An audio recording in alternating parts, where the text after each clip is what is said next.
Bien, en este vídeo vamos a ver el tema que está dedicado al amplificador operacional, después de ver el primer tema que estaba dedicado a generalidades de la amplificación y de la electrónica. En particular, nos vamos a centrar en este tema, a lo que es el amplificador operacional y sus fundamentos. El guión del tema es el que está indicado aquí. Vamos a ver las características del amplificador operacional ideal. Os voy a hablar también de las configuraciones básicas del amplificador operacional ideal y vamos a ver cómo se implementa. En realidad la secuencia en la que voy a presentar este tema está un poco cambiada en relación con este guión, pero va a ser prácticamente el mismo. Cuando comentaba en el primer tema la jerarquía de los sistemas electrónicos, os indicaba que pueden haber bloques, por ejemplo, en un sistema electrónico que esté dedicado al entretenimiento y comunicaciones dentro de lo que podría ser la electrónica de un vehículo. Y dentro de esos bloques, si hiciéramos una ampliación, nos encontraríamos con distintos sistemas analógicos, como podría ser un amplificador de línea o podría ser un amplificador de potencia, como sería en este caso de aquí. Perdón. En el caso del amplificador de línea, si hiciéramos un zoom y lo abriéramos, nos podríamos encontrar como un esquema como este, que está compuesto, se identifican fácilmente resistencias, condensadores y unos dispositivos que de momento al que no conoce la electrónica le puede extrañar. Esos dispositivos, el que conoce la electrónica sabe que son amplificadores operacionales, que es el objeto de este tema. Y en realidad, físicamente, para centrarnos un poco y que no nos resulte algo extraño, tiene el aspecto de esto, que es lo que denominamos circuito integrado. Esto es lo que denominamos en electrónica circuito integrado y no es otra cosa más que la miniaturización de un circuito electrónico muy complejo que está metido aquí dentro. Lo que viene a continuación va a ser una especie como de introducción al motivo por cual se genera ese tipo de amplificadores, cuál es la idea y el por qué se hace de esta manera.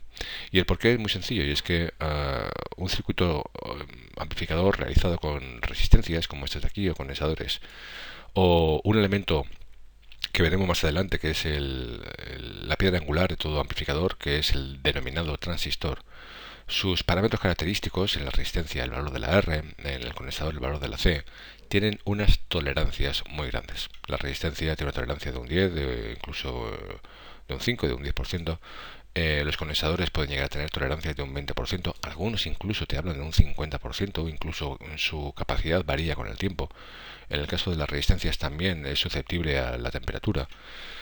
Y eso hace que, bueno, incluso, perdón, en los transistores que comentaba antes, el parámetro característico más importante, que es el que se denomina ganancia de corriente, el fabricante puede decirte que su transistor tiene una ganancia de corriente que puede ser desde 100 hasta 800. Así que cuando yo hago un amplificador, resulta que los datos que tengo para fabricar o para calcular ese amplificador son muy inciertos y mi amplificador tiene que funcionar correctamente para todos ellos. Además, lo que vamos a llamar zonas lineales en esos transistores no son tan lineales. En fin, hay una serie de procedimientos que hacen que aquello sea bastante imperfecto. Para que aquello funcione correctamente, vamos a emplear técnicas que se denominan de realimentación, enseguida las veremos. Y bueno, el amplificador operacional, digamos que sería un sistema que me va a permitir tener un amplificador de muchísima ganancia y el cual lo vamos a realimentar adecuadamente para que realice la función que nosotros queremos.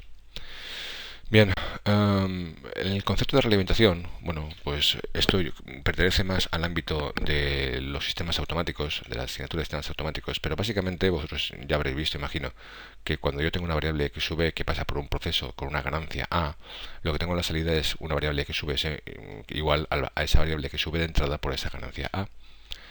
El ejemplo más clásico de esto es una regulación perdón, una actuación para conseguir tener en un recinto, que podría ser situado aquí a la derecha, una temperatura constante.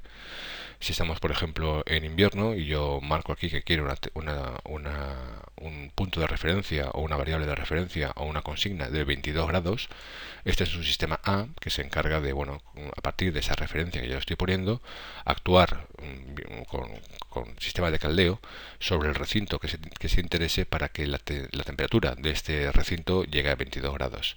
Para ello lo que hago yo es calcular cuál es este proceso A, cuáles son sus características y ver qué relación hay entre la variable x sube que yo pongo de referencia, que al final actuará sobre una tensión, sobre una resistencia, escaldeará y me dará esa temperatura de 22 grados.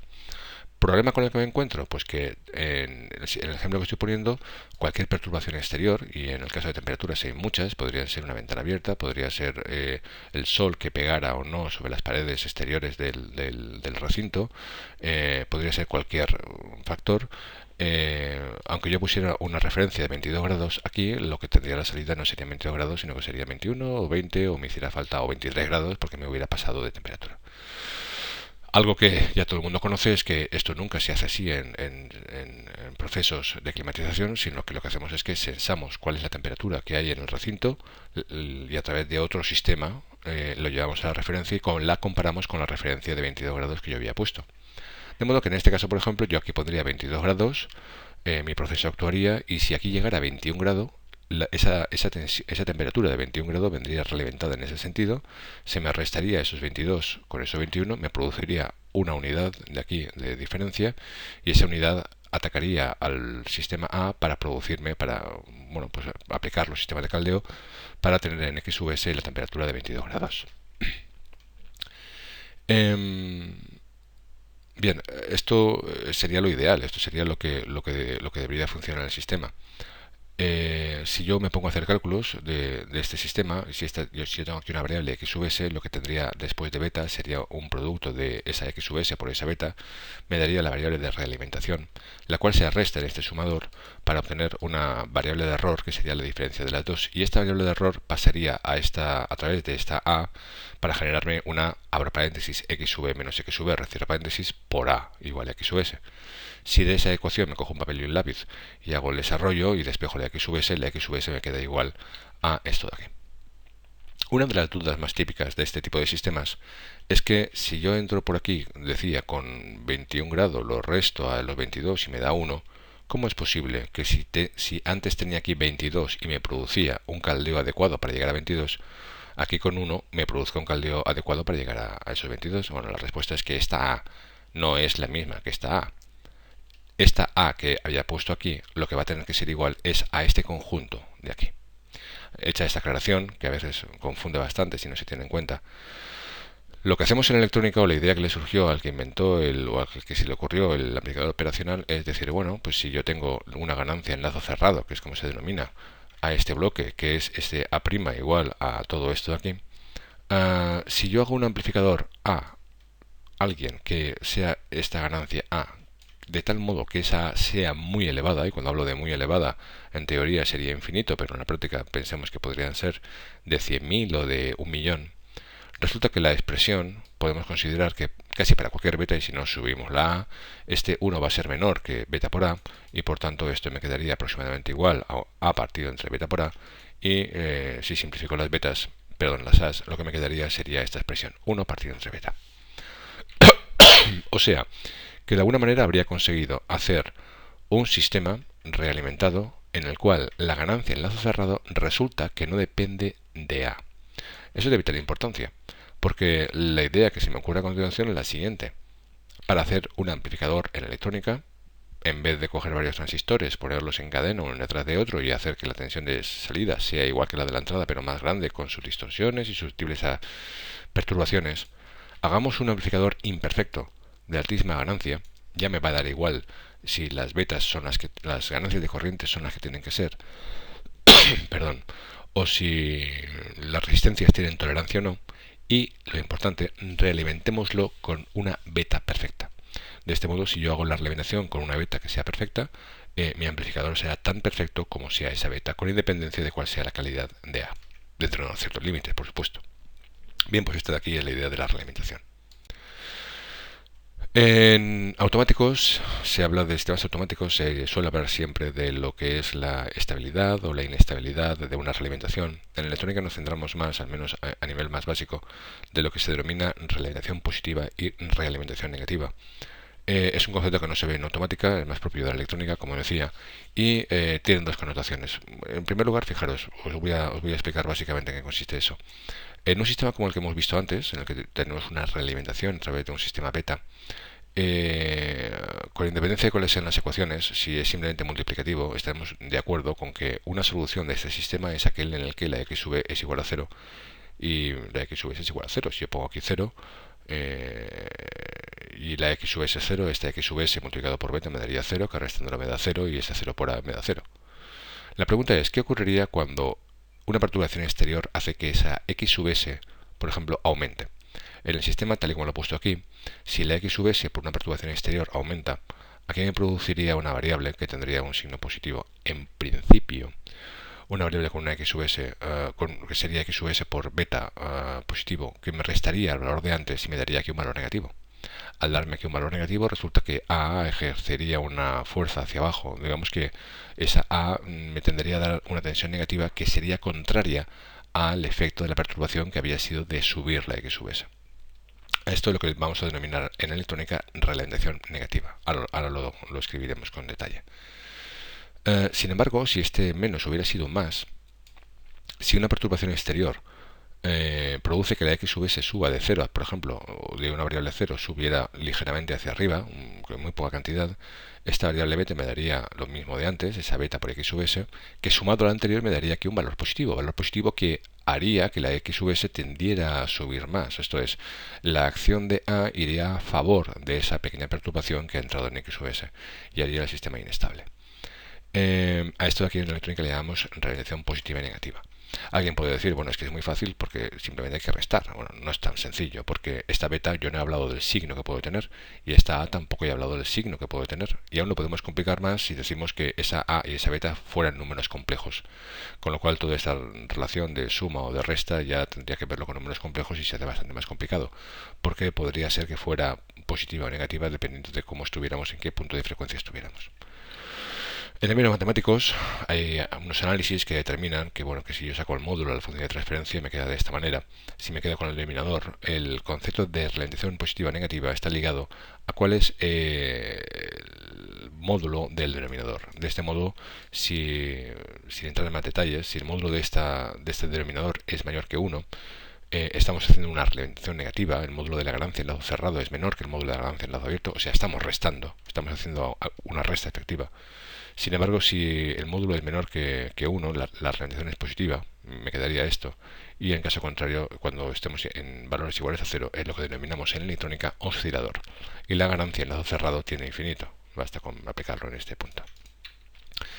Jacob Millman tiene uno de los libros más clásicos de electrónica, uno de los primeros más intensos de la electrónica descrita, desde la física de semiconductores hasta los sistemas más complejos, y es también el teorema de Millman. Dice en su libro que se dice que un amplificador tiene realimentación negativa cuando para cualquier incremento de la señal de salida, la realimentación hacia la entrada es tal que tiende a provocar la disminución de dicha señal de salida. Esto es lo que he comentado antes cuando hablaba del efecto que producía en el sistema si x sub era perturbado por una señal exterior y hacía que subiera esa tensión. Cuando he hablado también, por cierto, de perturbaciones, eso en electrónica es lo que denominamos interferencias. Bien, el concepto de realimentación positiva o negativa puede verse fácilmente con ejemplos de la vida cotidiana. Si yo, por ejemplo, cojo una barra, como la que tenemos aquí, que pudiera girar libremente sobre un eje, sobre uno de sus laterales, este sistema tiene dos posiciones de equilibrio. Una de ellas es esta, en la que cuelga desde arriba hacia abajo, y otra posición de equilibrio sería esta otra de aquí.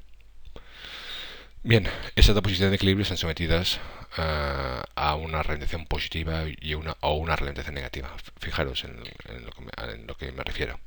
Cuando cuelga de arriba, si una perturbación, bueno, está sometido a dos fuerzas, una que es la fuerza de la gravedad, que hace que eso, bueno, desde su centro de gravedad hacia abajo, lo empuja, que es contrarrestado por la fuerza del eje.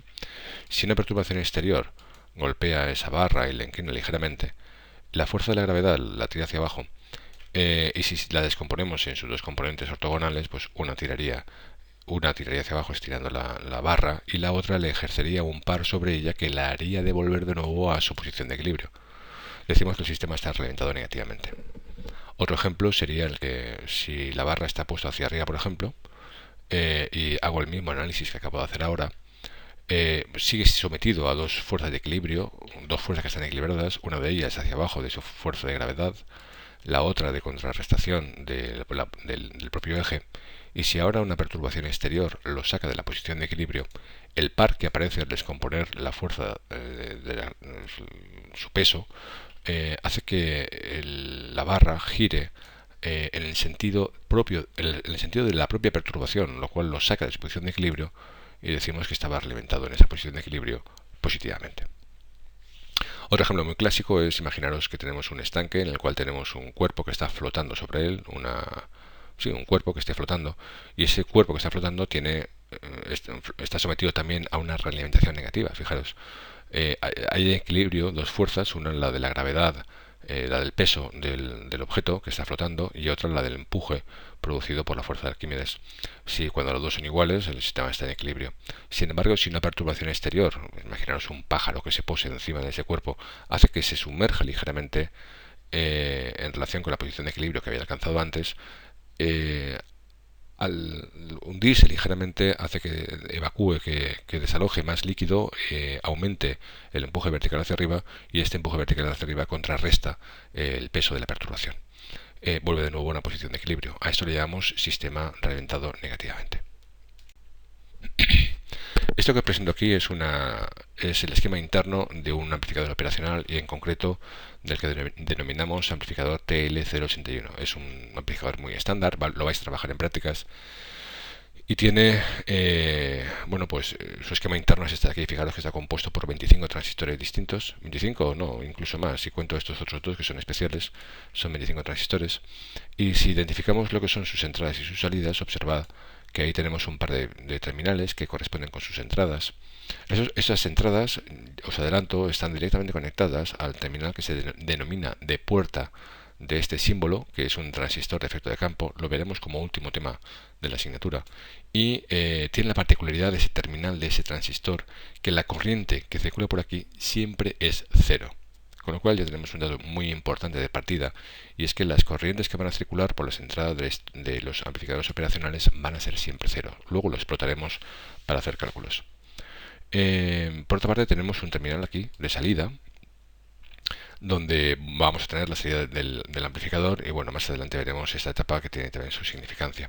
Tenemos un par de terminales de alimentación también muy propios, donde clásicamente se pueden emplear prácticamente cualquier par de tensiones con tal de que la VCC sea mayor que la VEE, pero habitualmente nosotros vamos a emplear tensiones simétricas. Por ejemplo, podemos alimentar a más 15 voltios y a menos 15 voltios en el terminal negativo. Y bueno, hay un par de entradas adicionales que son las de control de offset, pero estas no vamos a tratarlas en la asignatura. Aquel que sabe un poco más de electrónica podría identificar, a vosotros nos pilla un poquito de lejos todavía, una serie de etapas de este amplificador. Este amplificador, por ejemplo, tiene esta primera etapa, que es lo que denominamos etapa diferencial, que es la que proporciona una única salida con una tensión proporcional a la diferencia de tensiones entre sus dos entradas. Tenemos aquí un circuito de polarización típico, que es un espejo de corriente. Tenemos unas etapas intermedias de alimentación, tenemos un circuito de polarización de todo el sistema, que es lo que hace que esto funcione correctamente. Aquí tenemos otro espejo de corriente. Y tenemos un bloque, que es el que denominamos bloque de salida o etapa final de potencia, que más adelante veremos que esta estructura, por ejemplo, es típica de los amplificadores de potencia y no es otra cosa más que un push-pull. Lo veremos más adelante. Bien, pues todo esto de aquí, reducido, hecho en miniatura sobre una oblea de silicio y metido dentro de una cápsula de resina epoxi, donde desde el silicio salen unos cables generalmente de oro conectados a estos pines, es lo que constituye el amplificador operacional. Ese amplificador operacional que está dibujado aquí es del tipo que se llama de mounted through the hole, de montaje o en agujeros, en el que la placa de circuito impreso iría aquí agujereada, taladrada, con unos agujeros donde el chip se pone sobre la placa de circuito impreso, las patas atraviesan el agujero y va soldado por debajo. Hay otro tipo de montajes que se hacen con estos, de dispositivos. Ese es que acabamos de ver, con sus terminales de entrada y salida. También tenemos la tecnología que se denomina SMT, Surface Mounting Technology, donde la soldadura se realiza por arriba y no hay ninguna diferencia. Físicamente es el mismo, posiblemente el chip que hay adentro sea el mismo, y lo único que cambia es el encapsulado, que es esto de aquí. El fabricante me ofrece también lo que es, visto desde arriba, su patillaje. El símbolo, lo vamos a ver ahora, es este. Tenemos dos entradas, la IN- y la IN+, tenemos un pin de salida, tenemos aquí la alimentación, este será el VCC, Este es el VEE, el que iría a menos 15 voltios, y las entradas de offset que no estamos trabajando en la asignatura. Y todo esto al final va montado sobre unas placas de circuito impreso, que podría ser esta, si es que realmente vamos a taladrar o va a estar taladrada con agujeros pasantes y el chip va a estar puesto sobre ella, o bien esta otra de aquí que es de tecnología SMT para montaje superficial. Y no solamente eso, lo que acabamos de ver, que son transistores solamente de un chip, de un integrado, donde tenemos un solo amplificador operacional, en algunos casos nos encontramos con circuitos o con integrados que tienen 2 o incluso hasta 4. Fijaros que aquí tendríamos más de 100 transistores metidos en el interior de ese chip. El símbolo del amplificador operacional es el que se muestra en esta presentación, en este vídeo, es este de aquí. Y está compuesto por varios terminales. Lo que denominamos entrada no inversora, que es esta V supra más. En ocasiones aparece con un menos, con un más bajo, le llaman V sub más. Yo constantemente en este vídeo voy a referirme como V supra más. Tenemos un terminal de entrada que es inversor, que es el V supra menos. Tenemos un terminal de salida, y nunca debemos olvidar que todo amplificador operacional es un circuito electrónico que va a necesitar de una alimentación. Esa alimentación por lo general no se suele poner porque ya se sabe que está, y cuando yo hago un esquema electrónico no necesito ir constantemente recordándome que todo amplificador está alimentado. Pero cuando hacemos placas un poco más complicadas y debemos de marcar todo el cableado que va a haber en esa placa de circuito impreso, sí que solemos poner los bornes de alimentación, que se ponen de esta manera, para recordarnos que hay una alimentación detrás siempre. El circuito eléctrico equivalente, ya vimos en el tema anterior que cualquier amplificador lo podíamos modelizar como una impedancia de entrada, una fuente de tensión dependiente de la tensión que hay en bornes de esa impedancia de entrada, y una impedancia de salida. En particular, bueno, yo podría dibujar aquí la caja que dibujábamos en el tema anterior, y esta fuente de tensión en este caso va a tener pues esa ganancia A sub V que yo llamaba antes, aquí vamos a llamarle A sub D, por la diferencia de tensión que hay entre el terminal V supra más y V supra menos. Antes poníamos aquí V sub V, ¿por qué? Porque V sub V decíamos que era más menos V sub V aquí, pero bueno, si hablo de tensiones que están referidas a un terminal de masa, es lo mismo decir más menos V sub V que decir V supra más respecto de masa menos V supra menos respecto de masa. La tensión es la misma. Aquí cambiamos de V sub a V, aquí cambiamos de A sub V, que era la ganancia de tensión que decíamos antes, a sub D, porque le llamamos diferencial. A este aquí le llamamos específicamente en los operacionales impedancia diferencial. Y aquí tenemos una impedancia de salida Z sub S, que es la que me proporciona la impedancia Z sub S. Esto, bueno, en el tema anterior lo poníamos como una caja y ahora lo ponemos como un triángulo para representar nada más, recordad que es un operacional, y los parámetros característicos serían los siguientes. Esa ganancia diferencial que está puesto aquí, en teoría, en un amplificador operacional es infinita. En la práctica no es infinita, por supuesto, sino que llega como máximo, un valor normal, por ejemplo, en el TL081, quiero recordar que es del orden de 100.000, de 10 a la 5. Pero también nos podríamos encontrar con operacionales que tuvieran una ganancia de tensión de 1.000.000. La impedancia de entrada, esta ganancia diferencial, esta impedancia de entrada, en teoría es infinita. Claro, yo ya he dicho antes que las corrientes por V supra más y V supra menos son cero. O sea, las corrientes que van a circular por este cable van a ser siempre cero.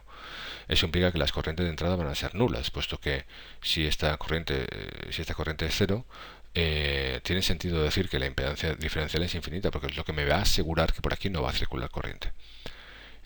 Por otra parte, también tenemos que la impedancia de salida va a ser nula. Eso en los amplificadores operacionales ideales.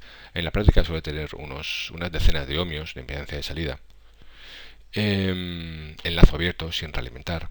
Y luego también, bueno, la corriente de salida va a ser en teoría ilimitada, pero en la práctica, por ejemplo, yo no puedo coger la tensión de salida de un operacional y con él poner en marcha un motor de continua de 500 kilovatios. No, está limitada en corriente.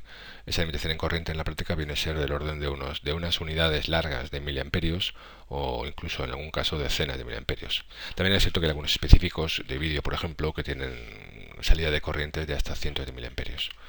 Y el ancho de banda, la capacidad de respuesta en frecuencia, en teoría es infinito. Esto es, este operacional no me va a cortar en frecuencia. Eso también en la práctica no es cierto, está limitado ese ancho de banda y depende de qué tipo de aplicación vayamos a utilizar, me da falta elegir un amplificador operacional u otro amplificador operacional. Con lo dicho, mi esquema anterior lo podríamos pensar de esta manera, donde he hecho desaparecer la impedancia diferencial, he hecho desaparecer la impedancia de salida cortocircuitándola, tenemos una ganancia sub V por esa diferencia de tensiones y tenemos unas corrientes de entrada iguales a cero.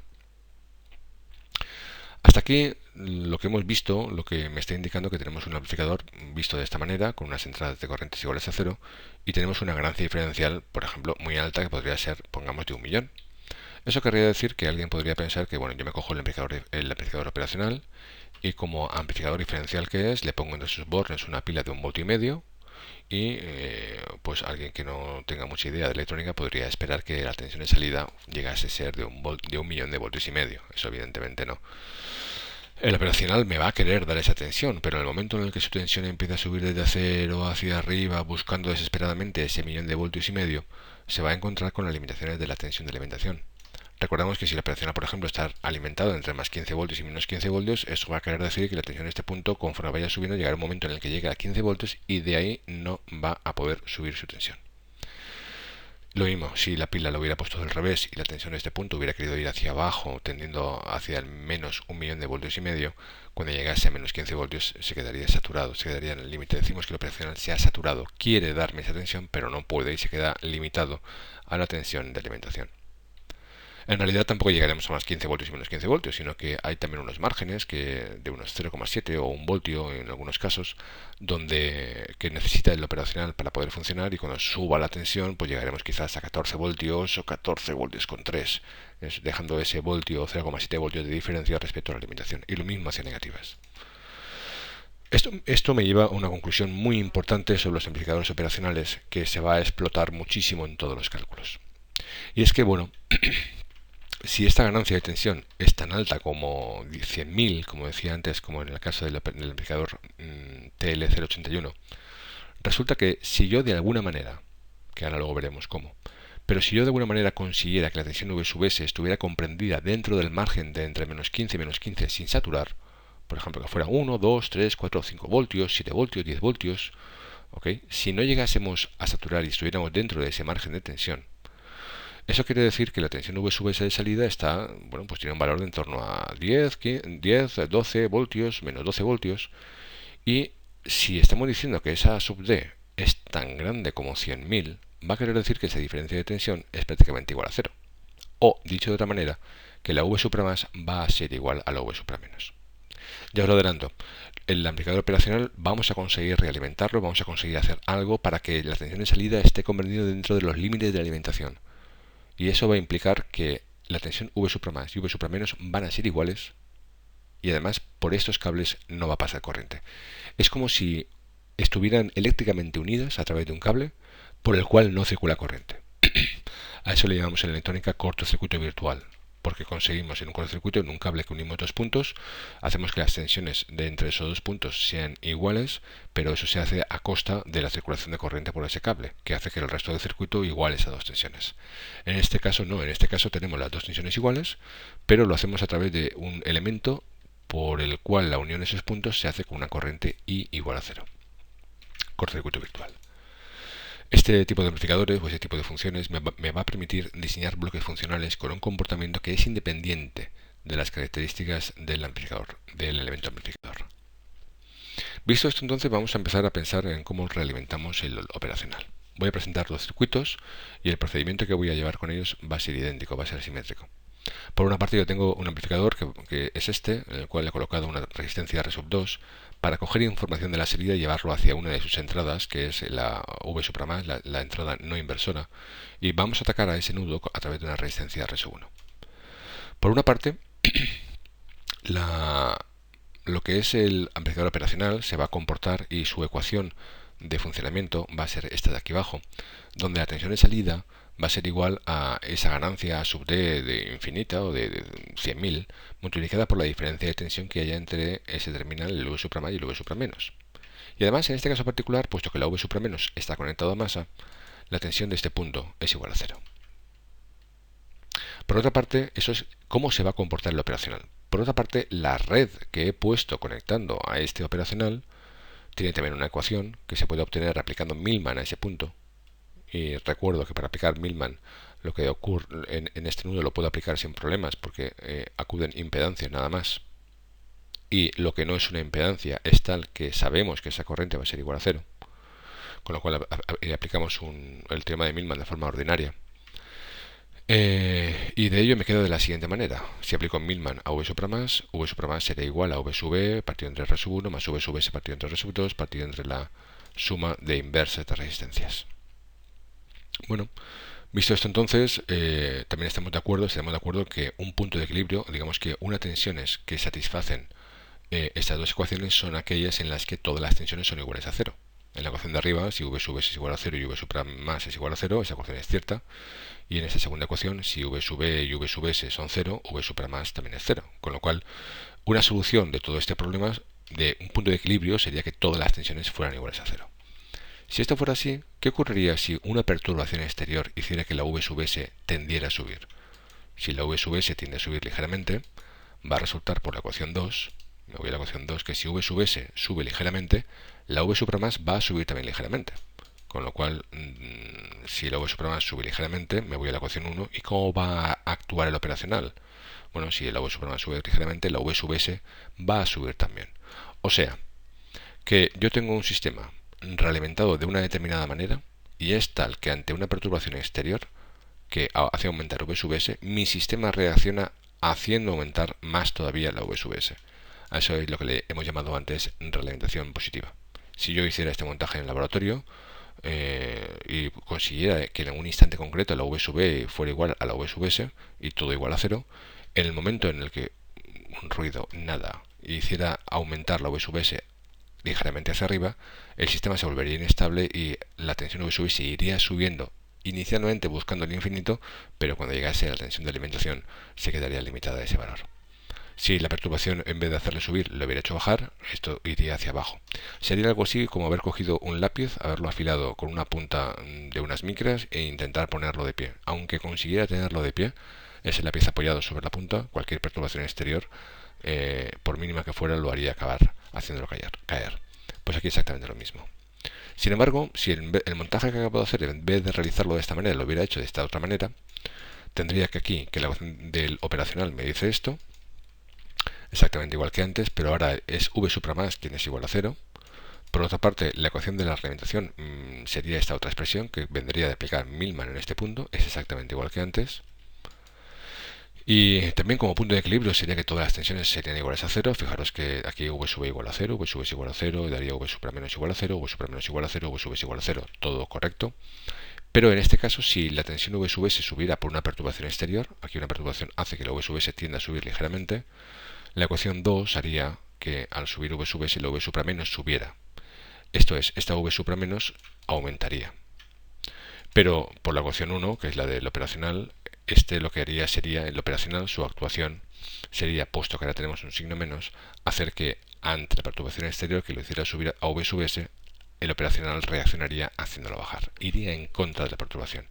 Y eso es lo que hemos llamado realimentación negativa. Observad que al final se trata de ver cómo estamos llevando la información de salida hacia la entrada.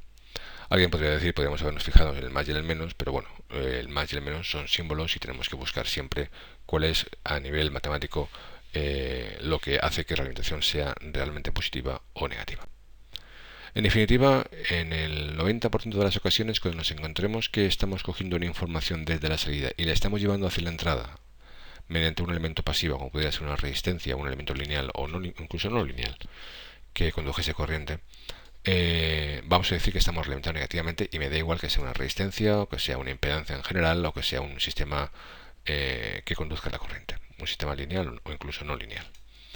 A esto de aquí vamos a llamar realimentación negativa y vamos a trabajar siempre con el punto de apoyo para nuestros cálculos de que la tensión V supra más es igual a la tensión V supra menos. Salvo que, eso es importante, salvo que en el circuito que yo estoy calculando la salida pretenda exceder de los límites de la alimentación. Esto es, imaginaos por ejemplo que yo tengo este sistema y que de alguna manera yo pongo aquí una tensión de entrada de 1000 voltios y quiero que la tensión de salida intente ser 1000 voltios, no va a poder. aunque esté ralentizado negativamente, el operacional se quedará limitado al más v, al v supra más, a la tensión de alimentación positiva o a la tensión de alimentación negativa. Eso es inevitable.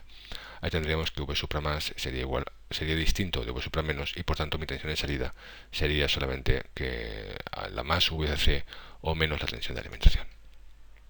Sin embargo, en un montaje en el cual yo vea que tenemos la tensión de salida y le estamos llevando hacia la entrada al terminal no inversor, vamos a identificarlo como que viene a través de una resistencia, viene a través de una impedancia o de cualquier elemento. Vamos a decir que la tensión de que estamos retroalimentando positivamente el circuito, que en general la tensión V supra más va a ser distinto de la V supra menos, y que mi tensión de salida será o más VCC, la tensión de la alimentación positiva, o menos la tensión de la alimentación negativa, o las tensiones a las cuales sature. Recordemos antes que perdíamos una pequeña tensión de 0,7 voltios o de 1 voltio. Si esto es así, la pregunta que me puedo hacer es, bueno, ¿y cómo identifico si es la tensión de alimentación positiva o la tensión de alimentación negativa la que es igual a la salida? Bueno, pues muy sencillo. Lo que tengo que acudir es a cuál es el signo de esta diferencia de tensión. El operacional lo que quiere en realidad es darme toda la tensión que se le está pidiendo, pero va a estar alimentado por la alimentación.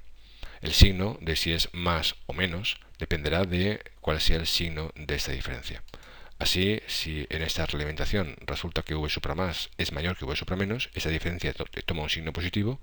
Si esta ganancia es de 100.000, me querrá dar una tensión de 100.000 voltios, por ejemplo, el operacional no podrá y se quedará limitado a más 15 voltios. Sin embargo, si la V supra más es menor que la V supra menos, esta diferencia de tensión va a ser negativa y por tanto multiplicada por 100.000, la V sub S se quedará limitada en la tensión de alimentación negativa. Visto esto, entonces lo que vamos a ver a continuación van a ser tres configuraciones clásicas del amplificador operacional. La primera de ellas ya está calculada, es esta de aquí. Este amplificador es un amplificador muy estándar que se emplea muchísimo en electrónica, es muy sencillo de implementar. En unos pocos minutos en el laboratorio coges un amplificador operacional, lo alimentas, conectas una resistencia de ese tipo y tienes un amplificador, vamos, con una calidad, bueno, que dependerá de cuál sea la calidad del amplificador operacional, pero por lo general es muy buena. En este caso en particular, lo que me tengo que preguntar en primer lugar es si está ralentizado negativamente. Para previamente hacer el análisis, vemos que sí, que llevamos de la tensión de salida una realimentación hacia la entrada a través de una resistencia R sub 2 al terminal negativo. Y por tanto, a partir de ese momento yo ya conozco o sé que la tensión V supra más va a ser igual a la tensión V supra menos. Eso va a ser mi punto de apoyo de cálculo. Si aplico Millman en V supra menos, tenemos la expresión que hemos dicho antes, sería V sub E partido entre R sub 1 más V sub S partido entre R sub 2 partido entre la suma de inversa de impedancias. Y si de aquí despejo, fijaros que este denominador lo puedo pasar al otro lado, si me multiplica por 0 se desaparece, me queda esta expresión igual a 0. De aquí si despejo V sub S partido entre V sub E, me queda esta expresión, menos R2 partido entre R1. Eso es, a nivel de electrónica es genial. En vez de tener que realizar un circuito con varios transistores, polarizándolos y luego haciendo que la ganancia sea la que yo quiero que sea, me voy al laboratorio, cojo un amplificador operacional, lo monto, pongo una resistencia como R2, por ejemplo, de 10K, pongo en R1 una resistencia de 1K y ya acabo de fabricarme un amplificador de ganancia 10. Esto lo montaremos en prácticas. ¿Cómo serían las salidas? Bueno, pues si particularizo, por ejemplo, esos valores que acabo de decir, si mi tensión de entrada fuera esta línea en roja, mi tensión de salida sería una que tendría una amplitud 10 veces mayor que esta roja de aquí, pero atención, puesto que tenemos un signo menos, estará invertida, cambiada de signo.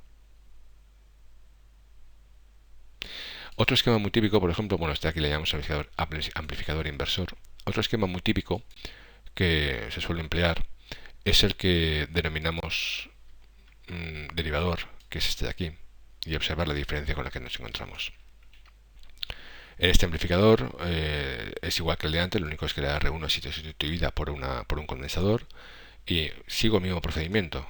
Veo que está ralentizado negativamente, de la salida llevamos hacia la entrada inversora con una resistencia R y por tanto partimos del hecho de que V supra más va a ser igual a V supra menos, aplicamos Millman en V sub menos, considerando que ese condensador tiene una impedancia de 1 partido entre ACP, me quedaría V sub B partido entre 1 partido entre ACP más V sub S partido entre R más la suma de inversa de impedancias.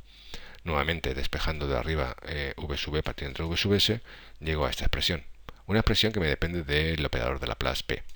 Si ese operador de Laplace P, recuerdo que es el operador derivada y le paso el dominio del tiempo, esa expresión me queda como que la tensión V sub S es igual a menos R por C por diferencial de V sub diferencial de T.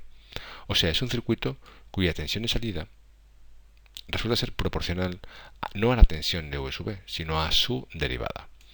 Esto me es de especial importancia en control, como veréis también cuando estudiéis los reguladores que se denominan P y D, proporcional, derivador, integrador. Bueno, pues este es un circuito, por ejemplo, típico de lo que se emplean en ese tipo de equipos para obtener una tensión proporcional a la derivada de una serial o de una variable.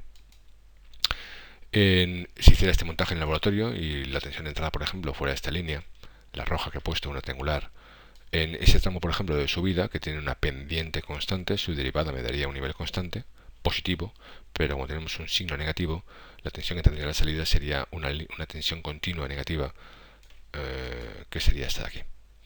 Cuando bajara la tensión de entrada, tendría una tensión positiva constante, que sería esta otra de aquí, y luego me generaría en definitiva una onda cuadrada. Eso se llama derivador, como decía antes.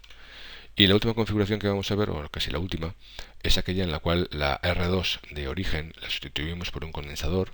Tenemos una resistencia V sub E, V sub S, y lo que hago es el mismo procedimiento de antes. Vemos que está realimentado negativamente, las dos tensiones son iguales, por tanto puedo aplicar Millman en este punto sabiendo que su tensión es igual a la del terminal inversor, no inversor. Me queda esta expresión, la igual a 0, paso este término a la izquierda, desaparece y me quedo con el numerador, y de esa igualdad a 0 me queda que la tensión V sub S partido entre V sub E es igual a esta expresión. Si P es el operador derivada, 1 partido entre P es el operador integral, y me queda, o es la integral, y si lo paso el dominio del tiempo me queda de esta manera. Es simétrico al anterior, pero esta vez en vez de ser una derivada es una integral. Y me queda como que es menos R por C por la integral de V sub E diferencial de T. Eso, si yo hiciera este montaje en laboratorio, cuando mi tensión de entrada fuera una onda cuadrada, mi tensión de salida, bueno, si estamos integrando una constante, mientras estemos integrando solamente esa constante, esa integración me daría una rampa en función del tiempo con una pendiente proporcional a ese R por C, y me quedaría algo así, como tensión de salida. Por último, a este le hemos llamado integrador. Por último, un caso general, que es el que vamos a resolver muchísimo en clase y aplicar muchísimo durante la asignatura, es que se denomina amplificador inversor generalizado, que no es otra cosa que el mismo esquema que hemos planteado al principio, pero esta vez en vez de una R sub 2, una Z sub 2, en vez de una R sub 1, una Z genérica sub 1. Abro paréntesis, cuando veamos la tercera práctica, esta Z sub 1 va a ser la serie de una resistencia R sub 1 con un condensador C sub 1. Esa Z sub 2 va a ser el paralelo de una resistencia R sub 2 con un condensador C sub 2. Y bueno, sean cuales sean sus expresiones matemáticas de esos equivalentes, la tensión de salida partiendo de la tensión de entrada queda igual a esa diferencia menos a esa relación que hay entre Z2 y Z1 cambiada de signo. Y esto se le llama amplificador inversor generalizado. Bien, pues con esta imagen queda concluido el tema 2. Recuerdo que es solamente un resumen de él. Algunos detalles me los he saltado por no hacerlo demasiado largo. Lo que me haya saltado también, por supuesto, es objeto de examen, como cualquier otra cosa de las que se haya visto durante la clase. Y recordar que esto simplemente es un resumen del tema 2. Muchas gracias y espero que os haya gustado.